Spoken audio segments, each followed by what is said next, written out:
what's going on, booktube on YouTube, and today I'll be doing the bookish scenarios tag.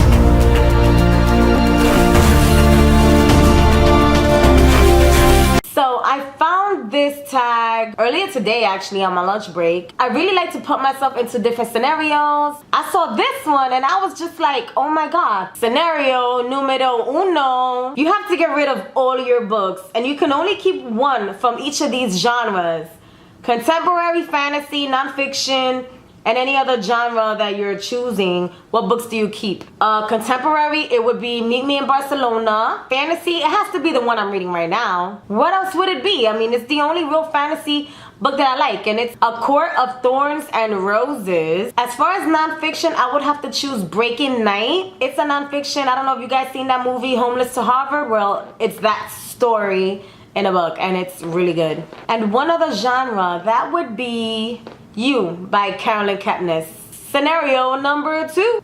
You're at a bookstore and you hear a teenager telling their mom they don't like to read, but their mom insists they pick something. You walk over and recommend a book you think is great for people who aren't big on reading.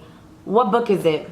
I would say it would have to be anything by Carolyn Kepnes. Number three. You're not feeling like yourself and you need a pick-me-up. Which book do you read to put yourself in a great mood? There would be two choices for that. It would be The Hating Game by Sally Thorne, and it would be My Not So Perfect Life. My Not So Perfect Life is funny as hell. The Hating Game is just an awesome story. Like, you get wrapped up in it, and I love to be wrapped up in it, and I think that would be a book that would pick me up if I'm not feeling like myself. Number four, you go back in time to your teenage years. What book would you most likely have caught yourself reading?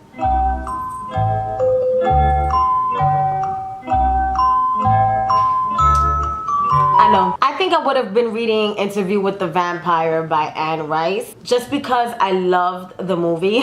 So I definitely see myself going back and catching myself reading Interview with the Vampire. Number five, your friend surprises you with a 4-day trip and you have 1 hour to pack. Which book do you bring to read on the way? I would have to say it would be the book that I'm reading right now, Court of Thorns and Roses. I think that book right there is thick enough where I can read it on the way to wherever I'm going, because hey, I don't know where I'm going, right? But I think it'd be thick enough to read, so yeah, that'll be the book, and that's the book I'm reading right now anyway. So number six, your house has been robbed. Don't worry, everyone is safe, but your bookshelf has been raided. What book do you really hope is safe? I have a few books that I will hope is safe. It would be the Meet Me in Barcelona. It would be my Bible.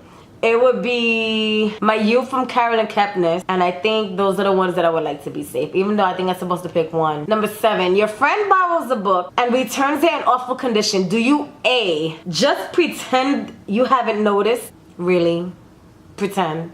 That's what I'm supposed to do. B, ask them to repurchase it. Or C, secretly do the same thing to something of theirs. I have to be honest. I would ask them to buy me another book. Alright, awful condition. To different people who are into their books, I don't know what awful condition is. For me, it would be like the book had to have been run over by a car or be ripped and torn, things like that. That would be like awful condition for me. Guys, please subscribe to my YouTube channel. You feel that you are a bookworm, book nerd, book lover, book addict, anything regarding books, subscribe to my channel and you'll see more bookish videos. Take care, guys.